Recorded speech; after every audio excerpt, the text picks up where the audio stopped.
श्वेता जी कैथल से। जी राधा वल्लभ श्री हरिवंश महाराज जी। महाराज जी, मेरा प्रश्न है कि भगवत प्राप्ति होना और कल्याण होने में क्या अंतर है? दोनों बात एक ही है। भगवत प्राप्ति होना और कल्याण होना दोनों बातें एक ही है, लेकिन भगवत सेवा में जाना और भगवत प्राप्ति होना और कल्याण होना, इनमें अंतर है। कल्याण का तात्पर्य होता है आवागमन से मुक्त होना। तो जीव जब भगवान का साक्षात्कार कर लेता है या तत्व साक्षात्कार कर लेता है, दोनों में आवागमन से मुक्त हो जाता है। लेकिन वो भगवत स्वरूप होकर दास्य भाव से, सख्य भाव से, वात्सल्य भाव से, गोपी भाव से, सहचरी भाव से सेवा में जाना, ये अलग बात हो जाती है। भगवत धामों में भगवत स्वरूपों की सेवा में स्थित, ये अलग बात, ये प्रेम क्षेत्र हो जाएगा। कल्याण, मंगल हो जाना, सायुज्य, सामीप्य, सारूप्य आदि मोक्ष प्राप्त कर लेना, ये सब एक ही शब्द का है, उसमें कोई अंतर नहीं। कल्याण तभी माना जाता है जब आवागमन से मुक्त हो जाता है। आवागमन से मुक्त होना ही भगवत प्राप्ति है, मोक्ष अवस्था है। लेकिन प्रेम, ये अलग बात हो जाती है। भगवत सेवा में जाना, जैसे अपने लोग हैं भावदेह से अपनी स्वामिनी जी की प्रिया प्रीतम की सेवा में जाना, उसमें फिर धर्माद्यर्श चतुष्टयम विजयताम किम तद वृथा वार्तया सैकांतेश्वर भक्ति योग पदवी त्वारूपिता मूर्धनि यो वृंदावन शिवनि कश्चन घनाश्चर्या किशोरी मणिस तत्कंकर रसामृताधि परम चित्ते न मे रोचते। जो हमारे शास्त्रों में 4 पुरुषार्थ वर्णन किए गए हैं, धर्म अर्थ काम मोक्ष, इनसे हमारा कोई संबंध नहीं है। धर्माद्यर्थ चतुष्टयम विजयताम, ये विजय को प्राप्त होते रहे, लेकिन मुझे इससे ईश्वर की एकांतिक भक्ति से भी, बोले तो आप चाहते क्या हैं? बोले यो वृंदावन शिव कश्चन घनाश्चर्या किशोरी मणिस तत्कंकर रसामृताधि परम चित्ते न मे रोचते।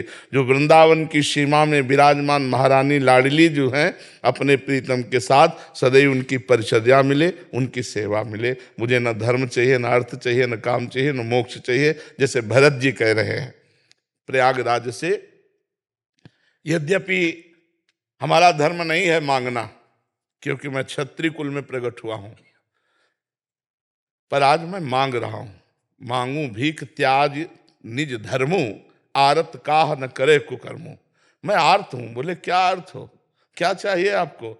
बोले अर्थ न धर्म न काम रुचि गति न चाहो निर्वाण, जन्म जन्म रति राम पद यह वरदान नाम। मुझे बार बार जन्म हो, पर श्री राम चरणों में अनुराग हो, बस इतना मुझे चाहिए। यद्यपि मांगना नहीं चाहिए, क्षत्रिय कुल में मांगना निषेध है, पर हे प्रयागराज, मैं आपसे मांगता हूं, न धर्म चाहिए, न अर्थ चाहिए, न काम चाहिए, न मोक्ष चाहिए, जन्म जन्म भगवान श्री राम के चरणों में प्रेम हो। सीताराम चरण रति मोरे, अनुदिन बढ़े अनुग्रह तोरे। तो ये प्रेम एक अलग हो जाता है। कल्याण, भगवत प्राप्ति, मोक्ष एक अलग हो जाता है।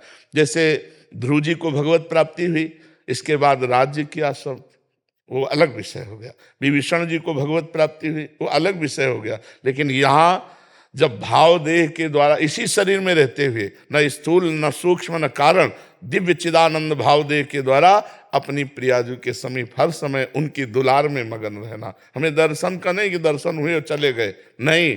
छिन छिन बिहरत संग, छिन छिन निरखत प्रेम भरी, छिन जस कहत अभंग यह जो कृपा हरिवंश। प्रतिपल अपने स्वामिनी जी के नजदीक सेवा भाव में उनको दुलार करते रहते हैं। तो ये एक अलग क्षेत्र हो गया जो सबसे अलग है, सबसे अलग है। मोक्ष से भी, ज्ञान के द्वारा जो मोक्ष या योग के द्वारा जो समाधि, भक्ति के द्वारा जो भगवान का साक्षात्कार, उससे भी अलग ये प्रेम लक्षणा विशुद्ध नित्य विहार रस प्रिया प्रीतम का है। तो कल्याण, भगवत प्राप्ति और मोक्ष, ये एक ही बात है। अंकुश अरोड़ा जी श्री गंगानगर से। राधे राधे महाराज जी। महाराज जी, जब हम पूर्ण निष्ठा व प्रतिबद्धता ईमानदारी के साथ किसी कार्य में या किसी व्यक्ति विशेष को चाहते हैं, तो क्या वह चीज उपलब्धि संभव है क्या? व्यक्ति और कार्य, इसमें प्रारब्ध टांग मार सकता है, लेकिन भगवत प्राप्ति निष्ठा हो जाए और पूर्ण प्रयत्न और कृपा, तो निश्चित हो जाएगी, इसमें हमें कोई संशय नहीं। लेकिन सांसारिक व्यक्ति और सांसारिक कार्य की पूर्ति में प्रारब्ध बाधा डाल सकता है। अगर आपका अशुभ प्रारब्ध है तो तो आप लाख प्रयास करो, वो व्यक्ति आपके अनुकूल नहीं हो सकता, वो वस्तु आपके अधिकार में नहीं आ सकती, वो स्थान आपके अधिकार में नहीं आ सकता। प्रारब्ध प्रतिकूल हो गया तो नहीं। और भगवत प्राप्ति में प्रतिकूल हो जाए प्रारब्ध, तो प्रारब्ध की ऐसी तैसी, वो कुछ नहीं बिगाड़ सकता। भगवत प्राप्ति में कुछ नहीं बिगाड़ सकता, क्योंकि प्रारब्ध का केवल प्रभाव शरीर पर है, प्रारब्ध का प्रभाव हम पर नहीं है। और जब हम भगवत प्राप्ति के लिए चलते हैं, इतना ज्ञान तो होने ही लगता है कि मैं शरीर नहीं हूं, तो शरीर में प्रारब्ध का प्रभाव होगा और अंदर से आर्त भाव से चिंतन होगा, हमें भगवत प्राप्ति तो हो जाएगी। सांसारिक कार्यों में प्रारब्ध अगर कमजोर हो गया और पुरुषार्थ प्रबल हो गया तो प्राप्ति हो जाएगी। अगर प्रारब्ध जोर हो गया, पुरुषार्थ कमजोर हो गया तो फेल हो जाओगे। समझ पा रहे हो आप हमारी बात? पुरुषार्थ जानते हो किसे कहते हैं? जो वर्तमान में क्रिया कर रहे हो। और प्रारब्ध उसे कहते हैं जो पूर्व में पाप है। जैसे बहुत बड़ी डिग्री प्राप्त कर ली लेकिन नौकरी ही नहीं मिल रही, बहुत व्यापार कर रहे हो लेकिन घाटा लग रहा है, बहुत प्रयास कर रहे हो लेकिन निष्फल हो रहे क्योंकि पूर्व का प्रारब्ध है। पर भगवत प्राप्ति में ऐसा नहीं। एक मार्ग केवल ऐसा जिसमें प्रारब्ध या शुभ अशुभ विनायक इनकी कोई दाल नहीं गलती।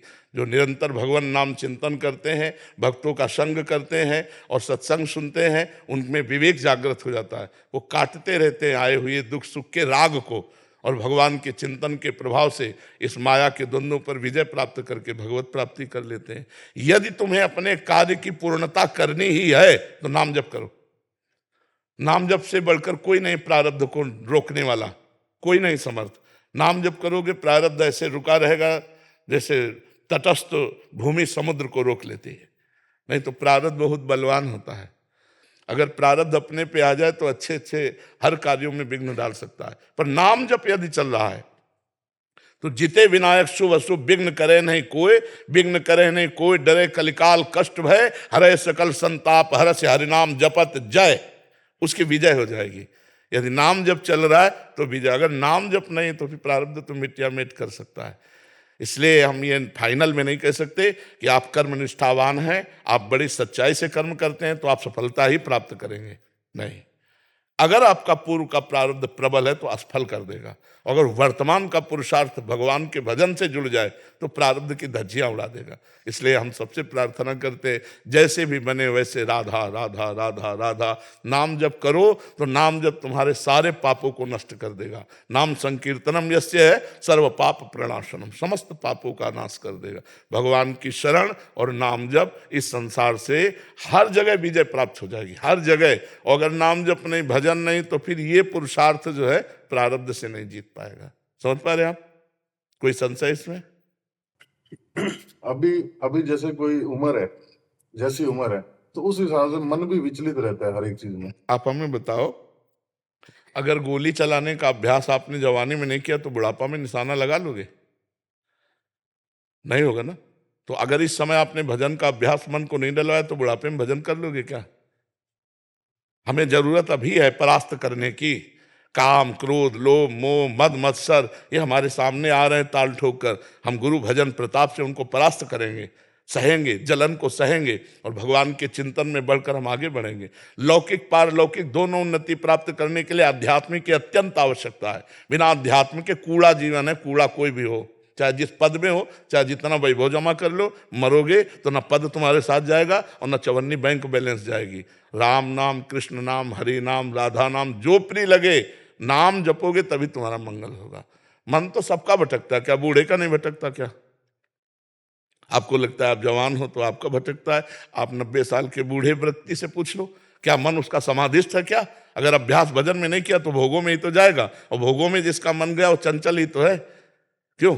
तो ये मत सोचो कि जवान आदमी अध्यात्म में चलते हुए गृहस्थी में नहीं चल पाएगा। नहीं, चल जाएगा, बहुत बढ़िया गृहस्थ होगा। आप अपने कर्तव्य को पूजा समझो, राधा राधा नाम जप करो, किसी का अमंगल न करो, इससे बड़ी कोई पूजा नहीं। सब कुछ, चाहे व्यापार करो, चाहे नौकरी करो, जो चाहो करो, भगवान की पूजा मानकर अपने कर्तव्य को करो, नाम जप करो, किसी का अहित अमंगल न करो, बहुत बड़े भगत हो आप। चाहे तिलक लगाओ चाहे ना लगाओ, और स्वार्थ की भाषा भूली नहीं, और भेष चाहे संत का हो तो बात तो नहीं बनेगी ना। भेष से थोड़ी साधुता पूर्ण होती है, और आपका भेष नहीं, उद्देश्य ठीक है तो आप संत हो। विभीषण जी आए थे, कोई भेष नहीं था, लेकिन भगवान कह रहे तुम सारीखे संत प्रिय मोरे, धरो देह नहीं आन नहीं हो। तुम्हारे जैसे संतों के लिए मेरा अवतार होता है, विभीषण जी कोई साधु वेश नहीं थे, उद्देश्य श्री राम थे। यदि हमारा उद्देश्य भगवान हो जाए तो पैंट शर्ट में भी हम संत हो जाएं, और यदि हमारा संत वेश में उद्देश्य बिगड़ जाए तो मामला बिगड़ गया। उद्देश्य खास बात है, आप समझ रहे ना हमारी बात। तो ऐसा बहानेबाजी तो कीजिए मत कि हमारा जवान शरीर है और हमारा मन चंचल है, हम कैसे, ऐसा नहीं। इसी समय तो ब्रेक लगाने की आवश्यकता है। इसी समय अगर अभ्यास कर ले गए तो आप महान पुरुष हो जाएंगे। गृहस्थी में होते हुए भाई जी से हनुमान प्रसाद पोद्दार जी महाराज महान संत, और धोती कुर्ता में रहते थे, गृहस्थी में थे, भजन किया, भगवान का उद्देश्य किया, परमात्मा प्राप्ति हो गई। समझ पा रहे आप? कुशाग्र जी कनाडा से। राधे राधे। राधे राधे महाराज जी। महाराज जी, हम गृहस्थ में रहते हुए क्या वो सब देख सकते हैं जो आप अनुभव करते हैं? क्या हम आपका 1% भी बन सकते हैं? पहली बात कि जिसके हम अंश हैं उसी के आप अंश हैं, स्वीकार करते हैं ना, है? तो गृहस्थी तो हमारे जीने का तरीका है, लेकिन हम हैं किनके? चूक पहले आपने की कि मैं श्री भगवान का हूँ, गृहस्थ धर्म का आचरण करता हूँ, क्या मैं वैसे ही श्री भगवान का अनुभव कर सकता हूँ? तो आपका सही प्रश्न होता। गलत इसलिए हुआ कि पहले आपने भगवान से संबंध ही कोई नहीं माना, आपने सीधे गृहस्थी से संबंध मान लिया, तो कैसे आप अनुभव कर सकते हैं? मैं श्री भगवान का हूँ, गृहस्थ धर्म का आचरण करता हूँ। अब आप जो बात करेंगे वो करेक्ट होगी। ये हम आपको समझा रहे हैं कि आगे कभी प्रश्न किया जाए तो सबसे पहले श्री भगवान को रखा जाए, क्योंकि आप श्री भगवान के अनुभव की बात कर रहे हैं ना। अगर आप गृहस्थ के किसी विषय की बात करते होते तो बात हो जाती कि मैं गृहस्थ हूँ, मेरे लिए ऐसा आचरण क्या उचित है क्या, तो वो बात होती। लेकिन आपने भगवत अनुभव की बात कही तो इसमें सबसे पहले भगवान को लाना चाहिए। अगर आप गृहस्थी को ले आए तो भगवान का संबंध ही नहीं स्वीकार किया, तो बिना संबंध के कैसे भगवान का अनुभव हो जाएगा आपको? भगवान तो आपके लिए कह रहे हैं, ममैवांशो जीव लोके जीव भूता सनातना, जीव मेरा सनातन अंश है, लेकिन आपने नहीं कहा कि श्री भगवान मेरे हैं, तो इसलिए कैसे अनुभव हो जाएगा? अब पहले स्वीकार करो कि मैं श्री भगवान का हूं, मनुष्य शरीर में मुझे गृहस्थी धर्म मिला है, सेवा है। जैसे हमें विरक्त धर्म सेवा मिला, ऐसे आपको गृहस्थ, लेकिन हम हैं दोनों भगवान के अंश, दोनों के 5 भौतिक शरीर एक हैं, दोनों के पास सामग्री बराबर है, पर तुम्हारे कोई हैं, हमारे कोई नहीं है। अनुभव की तरफ ले जा रहे हैं आपको हम, अगर समझ पाओ। तुम्हारे कोई हैं और हमारे कोई नहीं है, आपके सिवा, होते हुए भी नहीं है, क्योंकि हमने स्वीकार ही नहीं किया। पूरा परिवार होता है, सबके होता है, लेकिन हमने केवल भगवान को स्वीकार किया, भगवान का अनुभव करने के लिए। अब आपको सबके बीच में रहते हुए केवल भगवान को स्वीकार करना पड़ेगा। अनुभव के वही रास्ते हैं, जननी जनक बंधु सुतदारा, तन धन धाम सुहृद परिवारा, सबकी ममता ताग बटोरी, और मम पद मन बांध बडोरी। भगवान श्री राम जी कह रहे हैं। का प्रश्न भी है कि मुझे हमेशा डर रहता है कि बीवी बच्चों को कुछ हो गया तो मैं जीवन कैसे व्यतीत करूं? तो भगवान का अनुभव कैसे करना चाहते हो? कैसे होगा का अनुभव? जब ये बात हो जाए कि अगर मैं भगवान को भूल गया तो मैं मर जाऊंगा, तब विस्मरणेन परम व्याकुलते थे। अगर कभी ऐसा आकर्षण हुआ और मैं भगवान को भूल गया तो मेरा जीवन ही नष्ट हो जाएगा। अनुभव वाला मार्ग तो कदम नहीं चल रहे हो, और अनुभव पूरा करना चाहते हो तो कैसे अनुभव होगा? सोचो, पत्नी में कौन है? क्या तुम शरीर से केवल प्यार करते हो? विचार करना, करते हो केवल शरीर से, तुम उसको नहीं जानते हो जो अंदर है। जिस दिन अंदर वाला अंतर ध्यान हो जाएगा, शरीर को जलवा दोगे, और प्यार शरीर से करते हो, और अनजाने में प्यार आदर उसका देते हो, परमात्मा का। अगर जानकर प्यार करो, तुम कह रहे और प्यार करो मेरे प्रभु, अंदर से हाथ जोड़ के सामने कहने की बात नहीं, वो अंदर से, मेरे प्रभु, मेरे लिए आप पत्नी रूप धारण करके आए, पुत्र रूप धारण करके आए, माता पिता रूप धारण करके आए, हे करुणामय, आप कितना दुलार करते हो। अंदर रख करके, भाव रख करके करो, इसी से भगवत प्राप्ति हो जाएगी।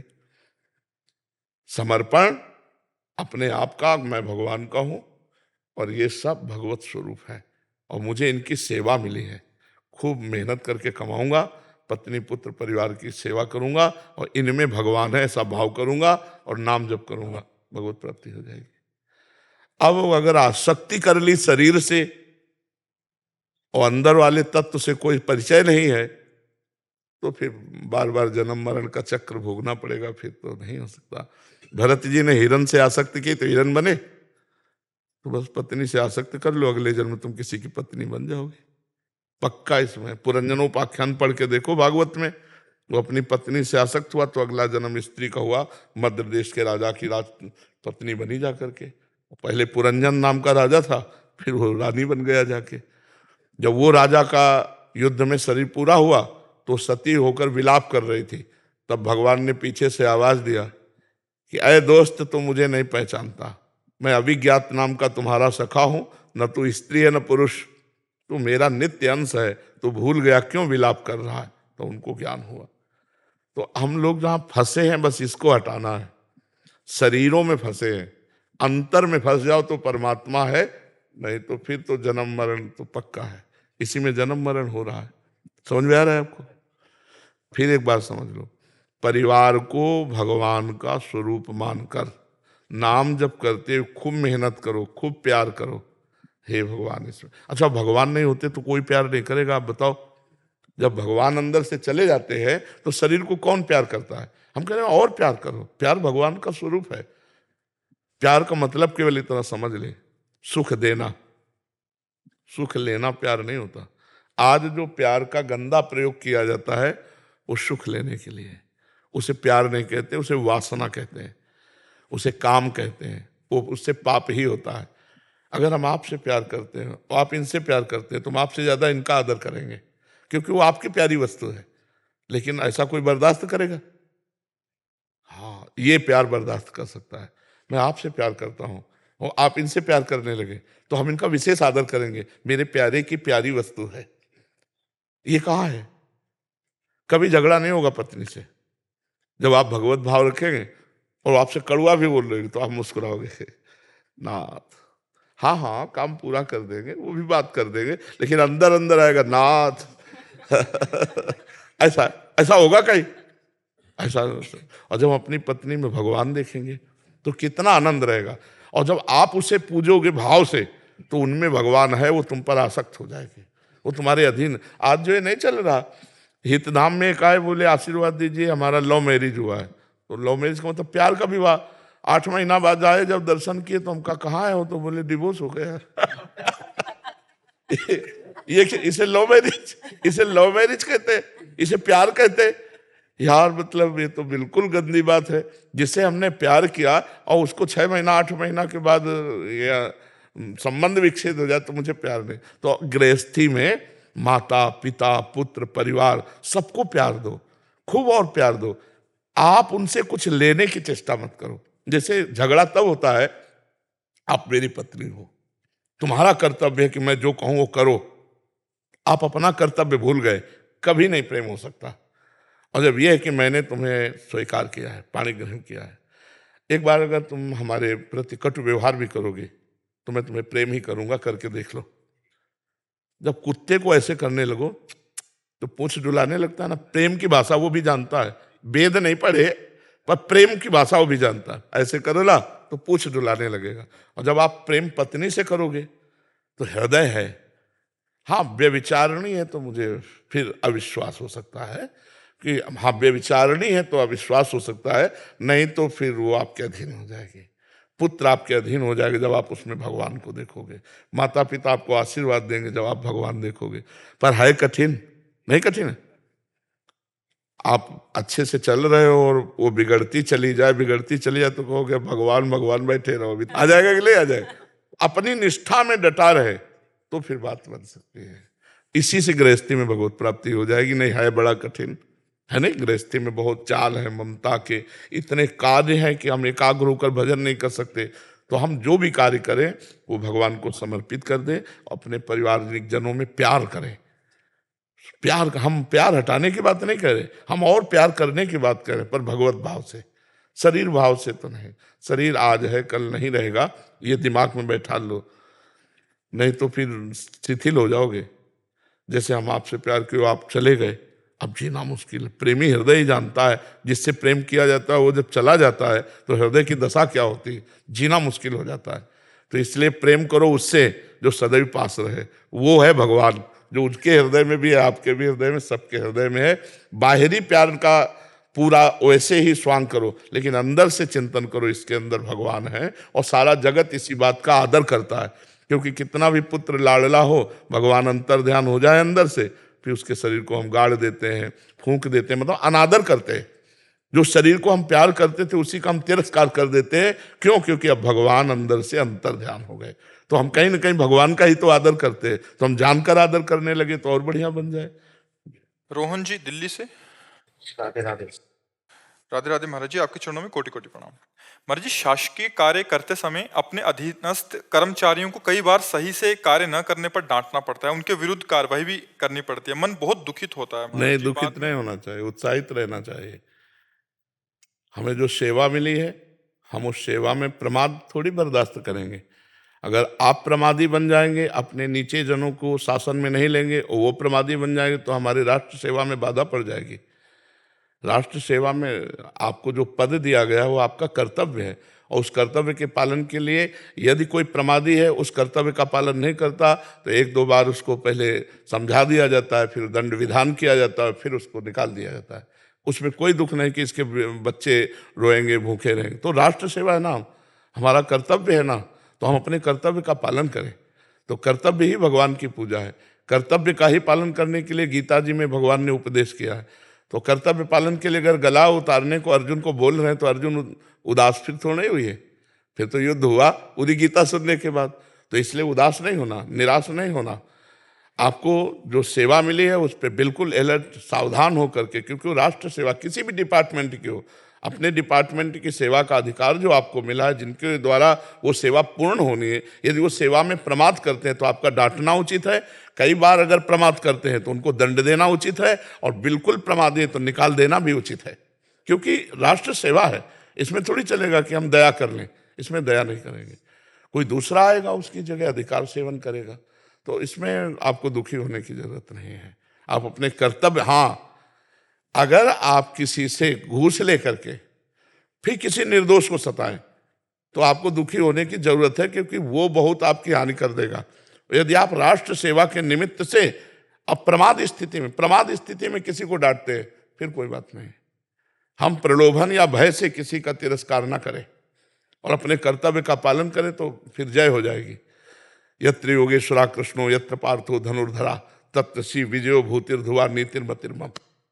जहाँ भगवान को साक्षी करके धर्मपूर्वक चला जाता है, वहाँ यद्यपि ऐसों का साथ कम देते हैं लोग, ऐसों का साथ कम देते हैं, पर ऐसे ही सुखी रह सकते हैं जो धर्म से चलते हैं।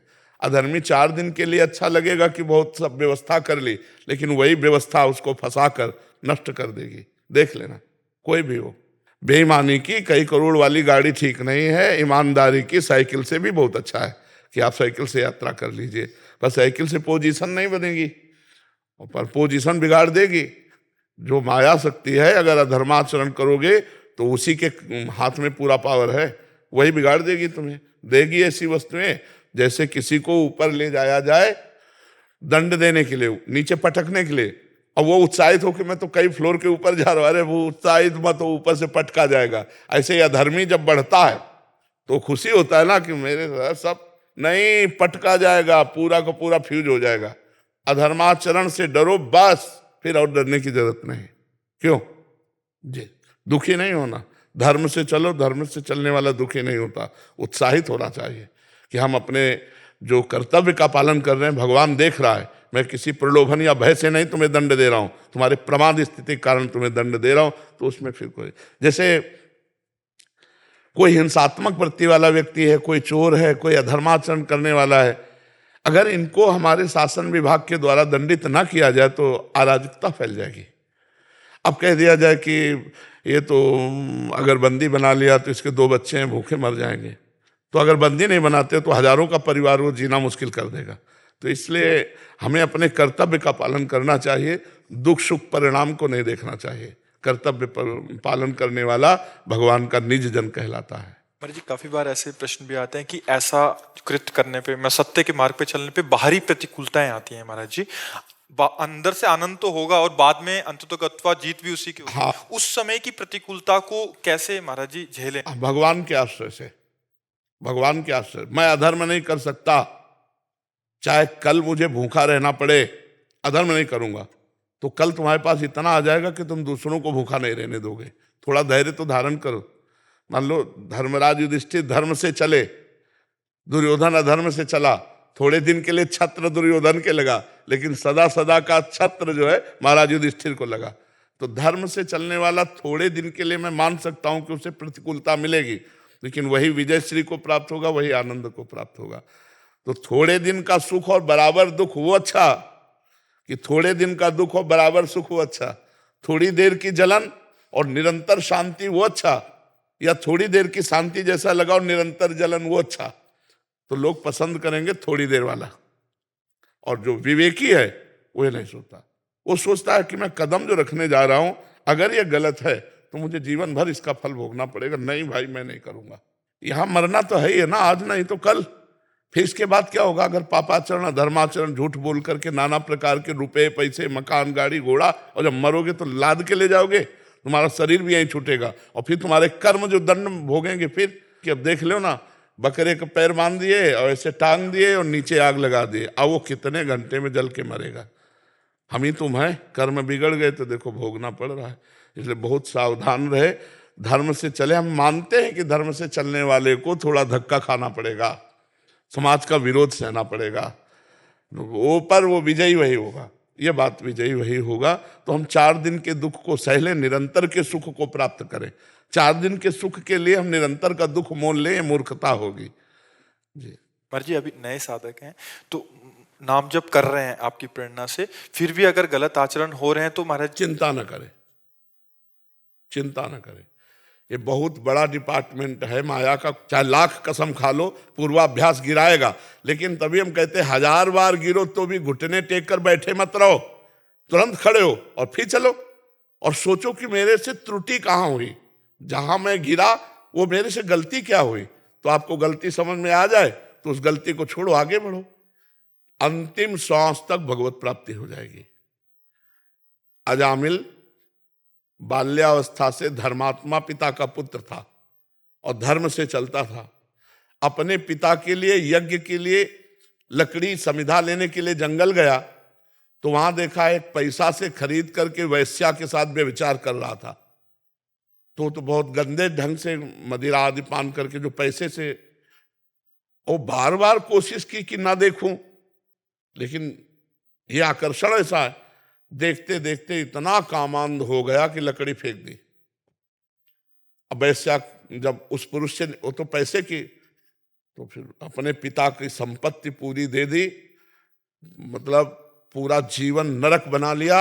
वैश्या के ही यहां रहने लगा, वैश्या से ही पुत्र उत्पन्न हुए। ये तो कहो एक बार साधु मंडली आ गई तो उन्होंने कहा अब की जो पुत्र हो तो नारायण नाम रख देना।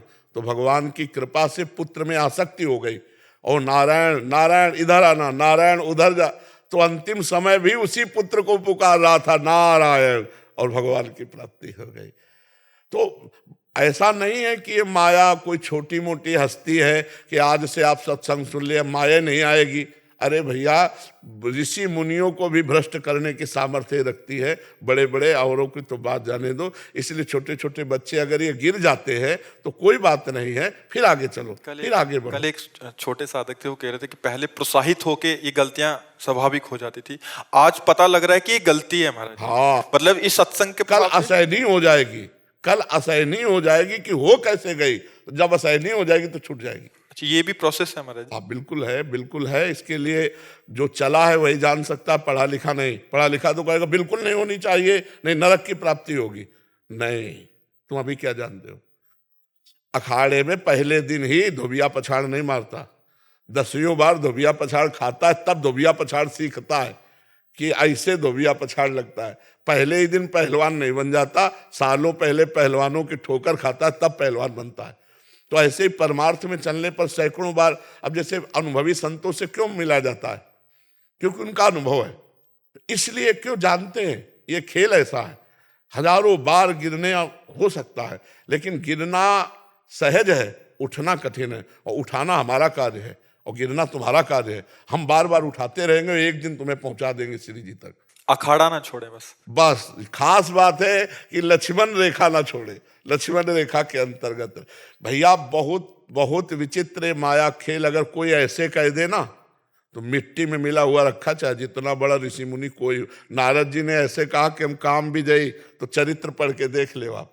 बहुत विचित्र भगवान की माया है। इसलिए अतिशय प्रबल देव तो माया, छूटे राम करो जब दाया। तो लगा रहा है, करत करत अभ्यास के जड़मत होत सुजान, रस्सी आवत जात ही सिल पर होत निशान। जब पत्थर में निशान बन जाता है, हम बार बार परमार्थ में चलेंगे, तो क्या ये अभ्यास हमारा नहीं बनेगा? जब ये अभ्यास बनेगा तो अभ्यास हम नष्ट कर देंगे, क्योंकि वो असत है, उसकी सत्ता नहीं है, और ये सत है, इसकी सत्ता है। ना सतो विद्यते भाव, ना भाव विद्यते सत्ता। इसलिए साधक को प्रोत्साहन देना चाहिए, एक को खिलाफ रहना चाहिए, एक को खिलाफ रहना चाहिए। मतलब जैसे पूरा डिपार्टमेंट है, तो तुम लोगों को चाहिए कि प्रोत्साहन दो, और हमें चाहिए कि खिलाफ रहे। अब वो डर रहा है, अब गलती हो गई, अब अरे बड़े कृपालु हैं, हम लोग प्रार्थना करेंगे, पर नियम लो कि आगे से गलती नहीं होगी। ऐसे चला जाता है, क्योंकि हमें पता है संसार से आया हुआ साधक इकट्ठे सिद्ध थोड़ी हो जाएगा, उससे गलतियां होंगी। उन गलतियों का अनुभव ही वो आगे चलकर महात्मा बनेगा। तो इसलिए गिरने वाला ही उठ करके चल सकता है। जैसे अब हम लोग मान लो किसी को दंड भी देते हैं, तो बाहर से कड़वा व्यवहार करेंगे और अंदर से प्रभु से प्रार्थना करेंगे कि इसकी बुद्धि को सद्बुद्धि दो। इसके प्रभु कैसा भी जीव है, आपकी शरण में आया है, अगर आप इसे ठुकरा दोगे तो फिर जगह कहाँ रह जाएगी। अच्छे अच्छे को तो सब रखते हैं, बुरों को संभालो, तब तो आप महान हो। जो कहते हैं आप लोगों का तो बाबा दंडित करना आशीर्वाद है गृहस्थी के लिए, जो सुना है। तो आप लोग हाँ, पर ये गाड़ी से कुछ कहेंगे तो हम लोगों का उद्धार है, गृहस्थी का उद्धार है, और ये पक्का है। हाँ, इसमें तो पक्का है, क्योंकि उसके पाप नष्ट होंगे और उसका जीवन उत्थान को जाएगा। इसमें क्या होता है, संतों की एक दृष्टि होती है, चाहे वो प्यार से देखे या चाहे क्रोध से देखे। मुनिन का क्रोधो मुक्ति दातार। अगर ऋषि मुनि नाराज हो जाए तो फिर उसके पापों का नाश हो जाता है, ये पक्का हो जाता है। क्योंकि जैसे देखो, ये नलकूबर मणिग्रीव देव गंगा आकाश गंगा में ये नंगे नहा रहे थे और शराब पिए हुए थे, और अप्सराएं थी। जेही देवर्षि, भागवत में लिखा, जेही देवर्षि नारद आए तो अप्सराएं तो डर कर कपड़े पहन लिए और प्रणाम करके साइड हो गए। और वो कुबेर के पुत्र, धनाध्यक्ष कुबेर के पुत्र, त्रिभुवनपति कुबेर के पुत्र, और वो घमंड में, नारद जी ने कहा तुम देवता होकर और गंगा में निर्वस्त्र और मदिरा पान किए हुए, तुम्हारे को अब ठीक करना पड़ेगा। जाओ, मैं श्राप देता हूं, वृक्ष योनि को प्राप्त हो। नारद जी का श्राप। अब उनका नशा उतरा, जब वृक्ष योनि की बात सुनी तो चरणों में आके गिरे, महाराज कृपा कर दो, हम लोगों से तो गलती होती रहेगी, यदि आप महात्मा लोग हम पर कृपा न करेंगे तो हमारी दुर्गति हो जाएगी। तो उनका जाओ, श्राप तो दिया, वृक्ष बनोगे पक्का, पर नंद बाबा के दरवाजे के बनोगे यमलार्जुन रूप में, तो भगवान श्री कृष्ण के द्वारा तुम्हारा उद्धार होगा। तो जब मैया ने एक दिन देखा कि लाला बड़ा उपद्रव कर रहा है, सब माट फोड़ दिए, माखन फैला दिया, तो कहा आज इसको बांधेंगी। तो उखल में बांध दिया। भगवान उसी उखल को घसीटते हुए गए और यमलार्जुन के बीच में फंसाया और उखाड़ा। सो यमलार्जुन से दिव्य देव पुरुष प्रकट हो गए, ये नलकूबर मणिग्रीव। तो भगवान का साक्षात्कार हुआ। उस समय कह रहे हैं देव ऋषि नारद जी का श्राप आज हमारे लिए वरदान बन गया, क्योंकि जिन भगवान का दर्शन बड़े बड़े ऋषि मुनियों के लिए दुर्लभ है, वो भगवान का दर्शन और स्पर्श और संभाषण प्राप्त हुआ। तो ऋषि मुनियों का क्रोध भी परम मंगलदायक होता है। जी। राजेश कुमार शर्मा जी, पंजाब जालंधर से। जय जय श्री राम। महाराज जी, आपके चरणों में कोटि कोटि प्रणाम।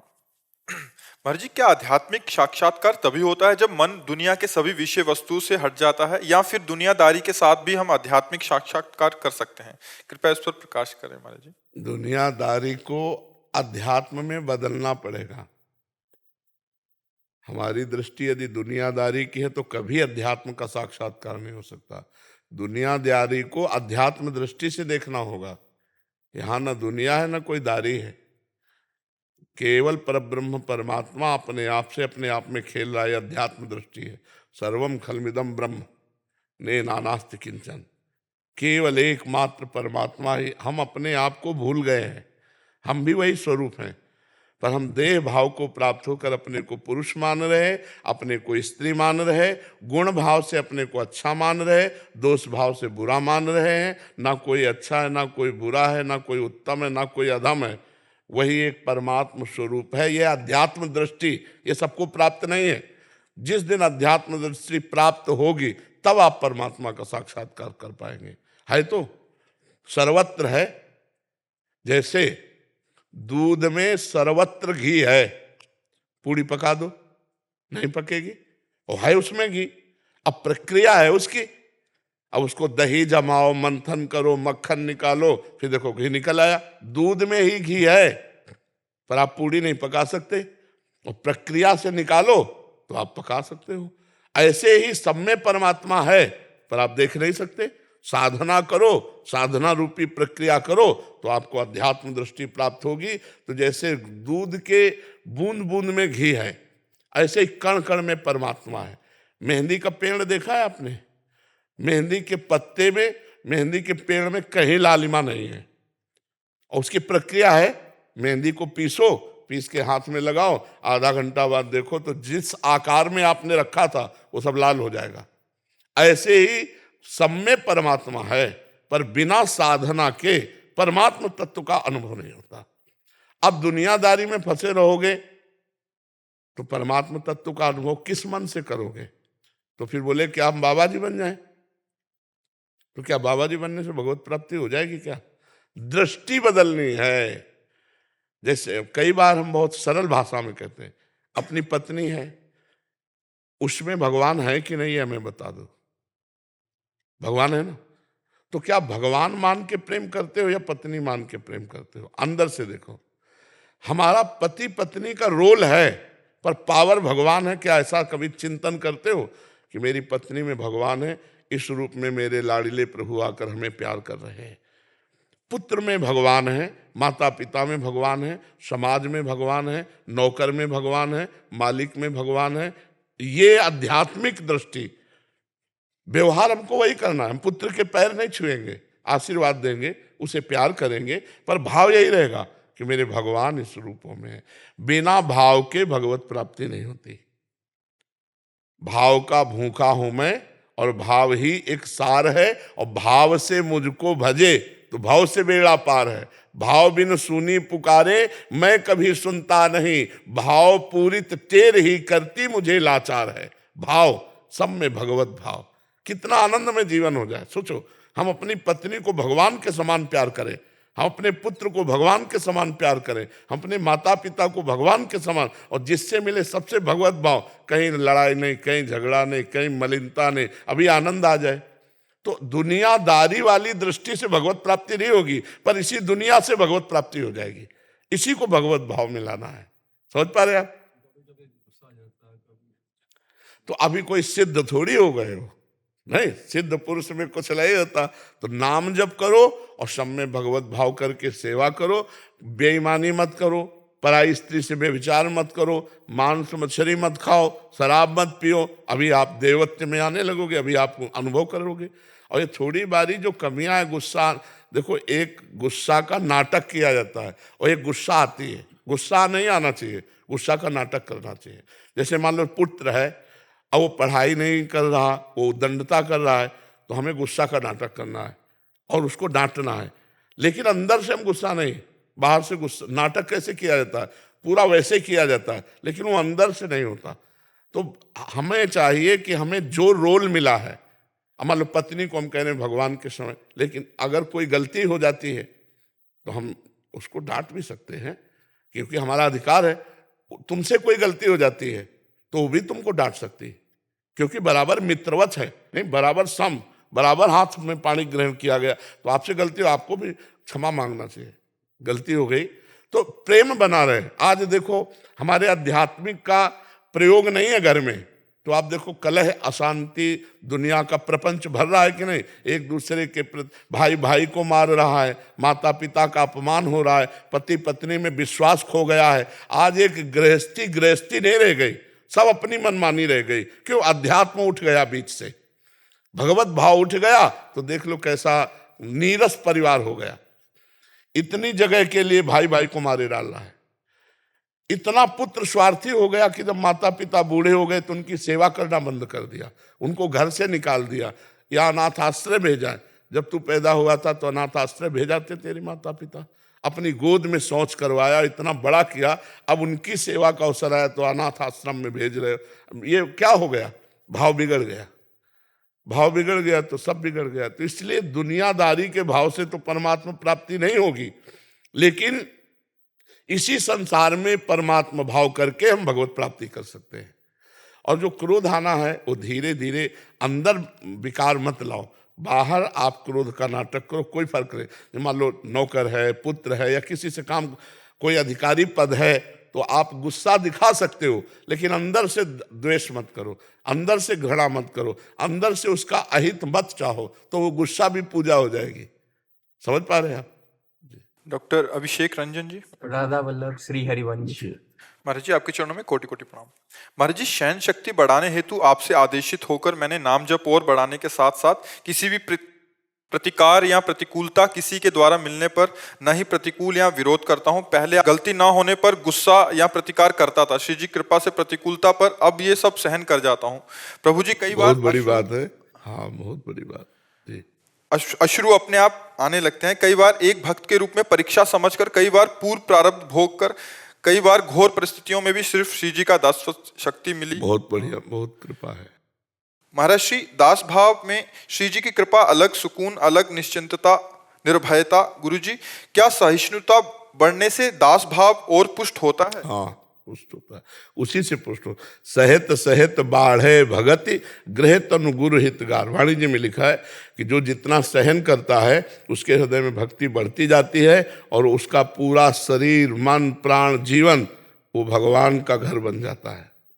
गुरु भगवान ही है कि अब मेरा जीवन, मेरे प्राण, मेरा सब कुछ मेरे गुरुदेव का है, मेरे प्रभु का है। अब वो चाहे इसको सम्मान दे या अपमान दे, निंदा करवावें या स्तुति करावें, सुखमय रखें या दुखमय रखें, मेरा तो है नहीं, मैंने तो समर्पित कर दिया।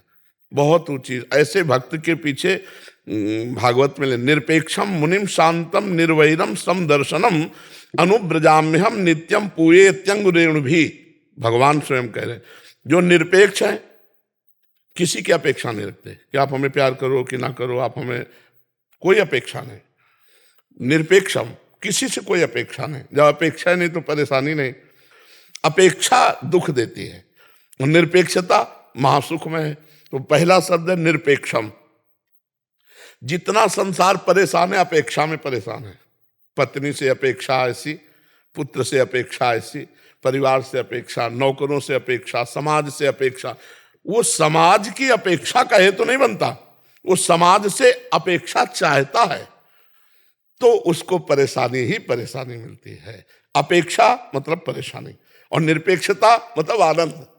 आप हमारे साथ क्या व्यवहार करते हो मुझे कोई मतलब नहीं, लेकिन मैंने अपेक्षा ही नहीं की आपसे। निरपेक्षम और मुनिम। मुनिम माने हर समय मननशील, हर समय नाम जप कर रहा है। कोई व्यवहार कर रहा है तो मनन कर रहा है। इसने गाली दी तो क्यों, आखिरकार भगवान इसके अंदर है, ये हमें गाली क्यों देता, मैंने इसको तो कोई परेशान नहीं दिया। जब ये हमें गाली दे रहा है इसका मतलब भगवान गाली सुनाना चाहते, तो मुझे सुनना चाहिए। मननशील है ना, वो तुरंत मनन शुरू कर दिया और विवेक के द्वारा उसने काट दिया। संसारी आदमी द्वेष, अब वो झगड़ा हो गया, अब वो अशांति हो। और विवेकवान, जब मैंने कोई अपराध नहीं किया और गाली दे, इसका मतलब भगवान का विधान है, और भगवान का विधान मैंने तो इच्छा की नहीं थी, भगवान की इच्छा ये है, तो मैं सहूंगा और आनंद से सहूंगा, और वो सह जाएगा। और सह जाएगा तो अध्यात्म की भूमिका बढ़ गई। मननशील, शांतम, निरपेक्षम, मुनिम, शांतम। शांतम मतलब किसी भी परिस्थिति में विचलित ना होना। उसको लोग पागल समझने लगेंगे, उसे लोग पागल समझने लगते हैं, कमजोर समझने लगते हैं, काम नहीं करता, नहीं, इतने में तो उलझन हो जाती। पर वो शांत महापुरुष बनने जा रहा है। निरपेक्षम, मुनिम, शांतम। अगला है निर्वैरम। जैसे ये तुम्हें गाली दिए और कल मिले तो आप राधेश्याम, यार आदमी क्या है, कल तो हमने गाली दिया था फिर भी आज हमको नमन कर रहा है। निरपेक्षम, मुनिम, शांतम, निर्वैरम। जो तुमसे नहीं बोलता, जो तुमसे वैर करता है, जो तुम्हारा अमंगल करता है, उससे भी ऐसे। अब वो क्या, अपेक्षा नहीं है ना, अब वो क्या कहता है उससे कोई मतलब नहीं। इसका फल क्या होगा कि भगवान कह रहे मैं उसके पीछे घूमता हूं कि उसकी चरण रज मेरे ऊपर पड़ जाए। भगवान निरपेक्षम मुनिम शांतम निर्वैरम समदर्शनम अनुब्रजाम्यहम नित्यम पूये त्यंगुरेण भी। शांत और ऐसे पुरुष का अगर कोई अपमान कर दे तो देर नहीं लगेगा, उसको दंड मिल जाएगा। भागवतिक दंड देर नहीं लगे। ये घटना है, नाव में बड़ी बड़ी नावें चलती थी पहले नदियों में से, अब तो पुल बन गए। पहले पार होने का ये उपाय होता था, एक रस्सी बंधी होती थी इस पार से उस पार तक, और ऐसे खींचकर नाव से ले जाते थे, और जहाँ ज्यादा गहरा होता था वहां उसका प्रयोग करते थे। तो उसमें 2 पुलिस वाले चढ़े संगीन लेके पुराने समय की बात, और उसमें महात्मा बैठे हुए थे, उनका शिष्य बैठा हुआ था सत्संगी। उन्होंने ऐसे जूता की ठोकर मारी, फटे पुराने कर संत कपड़े पहने हुए थे, गुरुजी उधर थे, शिष्य इधर था। अब जगह नहीं है, फिर बूट मारा, फिर और से खिल गया, पूरा बूट पैर पे रख दिया, वैसे राम राम राम राम, ऐसे उनको कुछ नहीं बोल रहा, बहुत ज्यादा पीड़ा हुई तो राम राम राम कह के पैर अपना, पर वो पूरी नाव में गाली देना और मारते ही रहे, कभी इधर बूट मारना कभी उधर बूट मारना। अब उनको रंक कर संतन जाना, तो संत को भिखारी समझते ना, जो अभिमानी गर्विष्ठ लोभ मद मत अगाधा, ये जो दुष्ट स्वभाव के लोग होते हैं, ये रंक कर संतन जान। पर ये पता नहीं दुखिया को न सताइए, दुखिया देगा रोए, और जब दुखिया के मुखिया सुने तो तेरी गति का हो। अब नाव गई तो नाव पानी में ही तो चलेगी, जहाँ इतना इतना पानी होता है वहां नाव तो चलेगी नहीं, तो 2-4 कदम पैदल चलना पड़ता। अब वो बूट वाले तो उन्होंने संगीन ऐसे लगाई और सोचा छलांग मार देंगे, और बूट फिसला, सीधे संगीन पार कर गई गर्दन, सीधे संगीन। तो साधु अवज्ञा तुरंत भवानी कर कल्याण अखिल, तुरंत उसका फल मिला। तो जो शांत है, सहनशील है, अगर हमने आपको गाली दी, आपने गाली हमें दे दी, हिसाब बराबर, और अगर आपने गाली नहीं दी तो अब डर जाना चाहिए हमें कि अब इसका दंड हमको बहुत बुरा मिलेगा।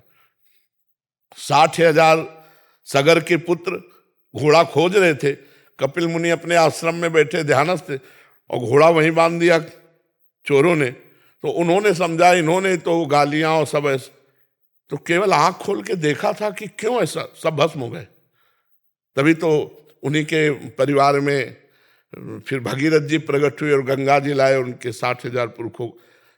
जो शांत महापुरुष, उससे डरना चाहिए। जो किसी को उत्तर नहीं देता है प्रतिकूलता का, वो उमा क्षमा सापौते भारी, अपने कर्म पर। हमको ऐसा नहीं सोचना कि हम उत्तर नहीं देंगे तो इसको दंड मिले, हम ये सोचेंगे भगवान इसको कभी दंड न मिले, इसकी बुद्धि शुद्ध हो, आप इस पर कृपा करो, इसके अंदर सद्गुण आवे। यही भक्त का हृदय होता है। बहुत बड़ी सामर्थ्य आ जाती है जब चलोगे सिद्धांत से। पर यह जरूर है कि बीच बीच में आपके सामने तिमाही छमाही सालाना प्रश्न आते रहेंगे, बस उनको उत्तर देना है आपको। ये नहीं समझना ये व्यक्ति है, आपको बस यही समझना ये प्रश्न है, अब इसका उत्तर देना है। एकदम प्रतिकूल व्यवहार करके आएंगे कि परमार्थ भूल जाओ और आप लड़ जाओ या आप फंस जाओ, तो आपको हर समय ये सचेत रहना। सचेत तभी रहोगे जब नाम जप चल रहा है कि ये मेरे सामने माया ने प्रश्न किया, मुझे उत्तर देना है। तो उत्तर क्या देना उसी समय आपके अंदर आ जाएगा, क्योंकि आप भगवान का भजन कर रहे हो और फेल नहीं हो। और जैसे पास होगे भूमिका बढ़ती चली जाएगी। ये अंदर की भूमिका है, गंभीरता आ जाना, शांत हो जाना, निरंतर भजन में रहना, भगवान की झांकी झलकने लगना, ये सब भूमिकाएं हैं। और आगे फिर तो परमात्मा स्वरूप की प्राप्ति ही है। तो धैर्य पूर्वक चलते रहो। जी जी गुरु जी, जो दासत्व भाव आया ये श्री जी की मतलब कृपा से आया। सर गुरु जी, जो मेरे अंदर एक भाव था कि क्या दासत्व भाव बढ़ाने से, पूर्ण समर्पण करने से भी सहन शक्ति बढ़ सकती है? क्योंकि सहन शक्ति जो मूल आधार है, अगर दासत्व भाव बढ़े तो भी सहन शक्ति बढ़ सकती है। जैसे एक सिक्के के दोनों पूरक हैं। मुझे ये भाव आता है कि क्या हम अगर दासत्व भाव जैसे अभी जो हमने बताया उसको शायद आप समझ नहीं पाए। ये दासत्व भाव का ही पुष्टता का था कि मेरी इच्छा थी नहीं और सामने से कोई क्रिया प्रक्रिया प्रतिकूलता आई तो मेरे स्वामी ने भेजी ना, तो स्वामी ने भेजी तो मुझे जोई जोई प्यारो करे सोई मोहि भावे। सहनशीलता से दासता और दासता से सहनशीलता, दोनों एक, जैसे आपने कहा ना एक सिक्के के पूरक है, तो हम तभी तो सह पाएंगे जब हम ये मानेंगे मेरे भगवान का विधान, नहीं सह कैसे पाएंगे? फिर तो हम प्रतिकूलता समझ लेंगे, और प्रतिकूलता समझ लिया तो फिर हमको असहनीयता हो जाएगी, असहनशीलता आ ही जाएगी प्रतिकूलता समझ। और जब हम भगवान का विधान समझेंगे तो प्रतिकूलता नहीं आएगी, और भगवान का विधान तभी हम मान सकते हैं जब उनके दासत्व के भाव में रहेंगे। बिल्कुल ठीक है। जिस कार्य की अपेक्षा हम छोड़ देते हैं, हाँ वो कार्य हमेशा अच्छे के लिए बन जाता अच्छा, हाँ बिल्कुल है। बिल्कुल जिस ठीक कार्य बात। पर ज्यादा चिंता परेशान होते रहते हैं, हाँ। वो कार्य ही कहीं ना कहीं बिगड़ जाता है। हाँ बिल्कुल ठीक तो बात अब है, जब भी कुछ भी टास्क आता है, पर साथ में नाम चलना चाहिए। हम चलता है। हाँ ठीक है, ये बढ़िया बात है। राधा रानी से अपेक्षा कर सकते हैं किस बात की? किसी भी अगर चिंतन भजन ज्यादा बढ़ाने के लिए हाँ ये तो मांगेंगे, उनसे नहीं मांगेंगे तो और किससे मांगेंगे ये? जी, और अपने जो राधा रानी है उनसे हम अपेक्षा हाँ बिल्कुल करना ही चाहिए, अपेक्षा हम सब करते हैं, क्योंकि उन्हीं के बल से हम आगे बढ़ते हैं, उन्हीं से हम अपनी जो मांगे होती हैं, चाहे लौकिक हो चाहे पारलौकिक हो, उन्हीं के सामने रखते हैं कि अगर आपको पसंद आए तो पूर्ण कर दो, नहीं से नष्ट कर दो, हमारे अंदर कामना ही नष्ट कर दो। अपने इष्ट से, अपने गुरुदेव से तो अपेक्षा रखते ही हैं, संसार से आशा एक राम जी से, दूजी आशा छोड़ दे। तो आप आशा एक राम जी से, अपेक्षा तो उनसे करेंगे ही। योगेश जी गाजियाबाद। राधे महाराज जी, आपके एक प्रवचन में ये सुनने को मिला कि इस युग में केवल नाम जप ही भगवत प्राप्ति का मार्ग है, परंतु महाराज जी मैं ध्यान करता हूँ और उसमें कुछ गहरे अनुभव भी प्राप्त हुए हैं, तो क्या नाम जप ही भगवत प्राप्ति एकमात्र उपाय है? हम जो अपने अनुभव की बात कह रहे हैं, प्रकृति से परे तो ध्यान तुम पहुंचा ही नहीं सकते हो, और जितने अनुभव सब प्रकृति के अंतर्गत अनुभव, इनको हम कुछ मानते नहीं। ध्यान का विषय परमात्मा होता है, और प्रकृति का विस्मरण हो जाना ध्यान का प्रथम लक्षण होता है। और आपके जितने अनुभव सब प्रकृति जन्य है। अभी हम पूछा नहीं है, हम कोई मतलब सिद्धि या चमत्कार नहीं दिखाई दे रहे, लेकिन आपके आंख के दर्शन से बता रहे हैं। परमात्म तत्व के अनुभव का ध्यान वाला विषय नहीं है। जितना अनुभव होगा प्रकृति को, आप अब अनुभव बताओ में। जहाँ आशा विचार और इच्छा का बिल्कुल अनुभव ना हो, ऐसी स्थिति प्राप्त कई बार ध्यान में होती है। एक बार प्राप्त होने के बाद कभी स्थिति बदलती नहीं है।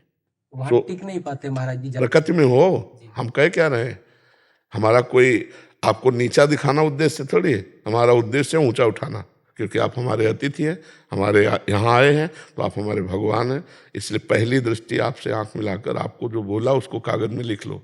जितने अनुभव हैं वो प्रकृति के अंतर्गत है, यहाँ से लेकर ब्रह्मलोक तक प्रकृति ही है। आ ब्रह्म स्तंभ पर्यंतम सर्वम मायामयम जगत सत्यम सत्यम पुनः सत्यम हरेर्नामयु केवलम हरेर्नामयु हरेर्नामयु हरेर्नामयु केवलम नास्तेव नास्तेव नास्तेव गति अन्यथा। ये श्री कृष्ण द्वैपायन भगवान व्यासदेव जी लिख रहे हैं। अब हम कहें तो तुम ध्यान करो जैसा, फिर हमें बताना। आप ऐसे लिखो रा, बंद करो आंख, वहीं टिक जाओ, वहीं टिक जाओ, फिर हमें बताना तुम्हें क्या अनुभव हो रहा है। अभी प्रकृति राज्य में हो, अभी परमात्मा राज्य में प्रवेश नहीं किया। तो जो हम कहते हैं कि बिना नाम के बात नहीं बनेगी, तो समय बर्बाद मत करो, सत्य मान लो। जब आप इसका स्वाद लोगे तो आपको खुद लगेगा। गांव के लड़का जब गुड़ का स्वाद लेते ना और सीरा बनता है तो नाचते हैं, और हमें लगता है अगर रबड़ी चटा दी जाए तो गुड़ उनको हे लगने लगेगा ना, लगेगा ना। और जब तक रबड़ी नहीं मिलेगी तो गुड़ अच्छा लगेगा। हाँ, तो ऐसे ही परमात्मा आनंद की जो, तो भाई फिर समझ में आ जाएगा। नहीं तो ऐसा मत समझो कि हम कह रहे हैं और तुम ले रहे हो ध्यान के द्वारा परमात्मानंद, और हम कह रहे हैं नाम के बिना नहीं मिलेगा। तो हम पहली दृष्टि में आपका फाइनल बता दिया कि परमात्मा राज्य में प्रवेश नहीं, प्रकृति राज्य का ही सारा अनुभव है। तो नाम जब करो परमात्मा राज्य में। हम ऐसे नाम नाम नहीं चिल्ला रहे, हर प्रश्न का उत्तर नाम हम ऐसे नहीं दे रहे ना। अष्टांग योग, सांख्य योग, कर्म योग, भक्ति योग, बचपन से, तब जाके हम कह रहे राधा राधा राधा। मतलब आज आप, हम इसलिए नहीं कह रहे, आज आप जो सौभाग्य है जो बैठे हो और सुन रहे हो, ठाकुर जी सुनाना चाहते हैं। सही बात। कल्याण भी हो रहा है महाराज जी से बहुत सारा। आप भगवान करवाना चाहते हैं, बच्चा इसलिए हो रहा है। महाराज जी आपके कारण पूरा भारत देश छोड़ो पूरा विश्व के युवा सुधर गए। हम जैसे लोग जो लाइन पे नहीं थे एक समय, आज हमारी स्थिति ऐसी कि हमारे लिए श्री जी, रघुनाथ जी, श्री हनुमान जी महाराज सब कुछ है। हम मतलब हमको अब संसार, जो आपके प्रवचन हम सुनते हैं ना, अब हमको संसार से कोई लेना देना नहीं है। अब हमको सिर्फ भगवान से मतलब है। और हनुमान जी महाराज कह रहे कि अब राधा रानी किसी दिन सपने में आके हमको ये बोलते कि तुम मेरो है लाला, बस और कुछ नहीं चाहिए। महाराज जी क्रांति ला दी आपने, क्रांति ला दी आपकी वजह से सब। नहीं, हम तो देखो, हम तो कुछ नहीं है, बात है हमारे स्वामी की ना। अब ये उनका खेल है। नहीं तो अभी चारों वेदों के सब ब्राह्मण लोग, आपके पहले चारों वेदों के ब्राह्मण लोग गए, अलग अलग वेदों का सुना करके। और हम कक्षा 9 पढ़े हैं बच्चा, ना हम शास्त्री पढ़े, ना व्याकरण पढ़े, ना हाँ कड़े हैं। जो पढ़ाई उसमें शास्त्रों में है ना, वो कढ़ाई हुई गंगा के किनारे बड़े बड़े ब्रह्म ऋषियों से और शास्त्र। तो ये अंतिम रील चल रही, फिल्म की अंतिम रील चल रही। जिसको जो लाभ दिलवाना है वो दिलवा के, ये काम उनका है। तभी हम कभी कभी कह देते कि धोखे में न रहो कि बाबा जी बोल रहा है, बात पकड़ लो तो तुम्हारा कल्याण हो जाएगा। करोड़ों लोग कह रहे हैं जी हमारी उम्र आपको लग जाए, करोड़ों लोग। तभी हम जी रहे, नहीं तो कब चले गए। भारत को आपकी बहुत जरूरत है महाराज जी, हम जैसों को आपकी बहुत जरूरत है, बहुत। हमारे सबका आशीर्वाद लग रहा है, इसीलिए चल रहा है और सबका मंगल होगा, ये बात समझ लो। क्योंकि यहाँ से जो कुछ श्री जी दे रही है, वो जिसके कान में जाएगा उसका जीवन परिवर्तन होगा, उसका मंगल होगा। क्योंकि इसीलिए बुलवा रहे हैं श्री जी, इस फेल गाड़ी से इसीलिए बुलवा रही है। हाँ, तो इसमें केवल भगवान की प्रभुता है। करें करावें आप सब और जने बढ़ाई दे। जीवन भगवान को अर्पित रहा तो ऐसी सर्दी में कोई रजाई से हटना चाहेगा? इतने बच्चे, माई, बूढ़े सब ऐसी सर्दी में, और केवल इतने के लिए हम ऐसे निकल गए कि ये भगवान की केवल बात है। नहीं, क्या देखने आते हैं बताओ? देखने क्या आते हैं? रोड में पूरी रात जग के, अब यहीं के वृंदावन के थोड़ी खड़े रहते, बाहर से भी लोग आते हैं। हाँ, तो उनका भाव देख करके हमें लगता है कि ये सब भगवान कृपा कर रहे हैं हमारे ऊपर। माता पिता भाई बंधु सबका प्यार ठुकरा के भगवान के मार्ग में चले तो भगवान इतने रूपों में हमें प्यार कर रहे हैं।